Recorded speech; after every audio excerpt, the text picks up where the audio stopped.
Online कक्षा में स्वागत। आज हम अभिज्ञान शकुंतलम के 7वें श्लोक का अध्ययन करेंगे। महाराज कहते हैं कि मैं क्या है शिकार नहीं करना चाहता, तो इसलिए सभी को, सेनापति को कहता है कि जैसा आप क्या है सभी सेनाओं को रोक लें और शिकार आज हम क्या है शिकार नहीं करेंगे। तो सेनापति कहते हैं कि महाराज जैसा आपको अच्छा लगे। राजा कहता है तो कि आगे गए हुए और वन को घेरने वालों को लौटा लाओ, हमारे जो सैनिक हैं उनको लौटा लो। जिस प्रकार हम मेरे सैनिक तपोवन में विघ्न ना पैदा जिस प्रकार मेरे सैनिक तपोवन में विघ्न पैदा ना करें, वैसा उन्हें रोक दो। अर्थात सैनिकों को चेतावनी दे दो कि वे तपोवन में कोई भी विघ्न पैदा ना करें। तब राजा कहते हैं, क्या कहते हैं देखिए, शम प्रधानेषु तपोधनेषु गूढ़म ही दाहात्मकम अस्ति तेजा स्पर्शानुकूला इव सूर्यकांता तदन्य तेजो तेजो तेजो अभिभवात वमंती। क्या कहते हैं देखिए कि शम प्रधानेषु तपोधनेषु, शांति ही प्रधान ऐसे तपोधनेषु तपस्वियों में दाहात्मकम गूढ़ा तेजा, जलाने वाला तेज छुपा हुआ रहता है। गूढ़ा तेजा अस्ति।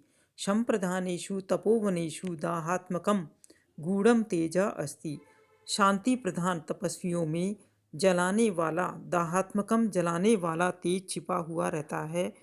क्योंकि ही स्पर्शानुकूला स्पर्श के योग्य सूर्यकांता सूर्यकांत मणियों के समान, सूर्यकांता इव सूर्यकांत मणियों के समान ये तेजस्वी अन्य तेजो अभिभवात, किसी अन्य तेज से अभिभवात यानी कि अभिभूत होने से उस तेज को क्या है तदवमंती, उस तेज को क्या है प्रकट कर देते हैं।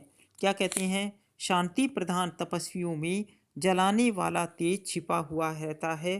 स्पर्श के योग्य सूर्यकांत मणियों के तुल्य ये तपस्वी किसी अन्य के तेज से अभिभूत होने से उस तेज को प्रकट कर देते हैं। राजा दुष्यंत तपस्वियों के व्यक्तित्व का विवेचन करते हुए सेनापति से कहते हैं कि ये तपस्वी सांसारिक प्रपंचों से दूर रहने वाले होते हैं, शांत चित्त वृत्ति वाले होते हैं, फिर भी इनमें गुप्त तेज अवश्य विद्यमान रहता है। उस तेज को ये मुनि लोग किसी भी व्यक्ति के द्वारा व्यर्थ ही अपमानित किए जाने पर प्रकट करते हैं। भाव यह है कि जिस प्रकार सुख स्पर्श वाली सूर्यकांत मणियाँ सूर्य की किरणों के संपर्क में आग उगलने लगती हैं, उसी प्रकार शांत स्वभाव वाले तपस्वी जन भी अन्य राजा आदि के द्वारा तेज से अपमानित होने से अपनी दाहक शक्ति को प्रकट कर देते हैं, अर्थात क्रुद्ध होकर के शाप आदि दे डालते हैं।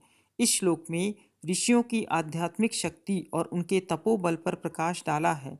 राजा के कहने का भाव ये है कि यद्यपि मुनि शांत होते हैं, परंतु यदि उन्हें बार बार छेड़ा जाए तो वे कुपित हो जाने से का भय भी बना रहता है। और ये क्या है, सूर्यकांत एक मणि होती है जो सामान्य अवस्था में इसे स्पर्श किया जा सकता है, किंतु यदि इस सूर्य की किरणें इस पर पड़े तो ये आग निकलने लगती है, स्पर्श भी इनका असंभव हो जाता है। इस श्लोक में इंद्रवज्रा और उपेंद्र वज्रा के संयोग से उपजाति नामक छंद है। धन्यवाद।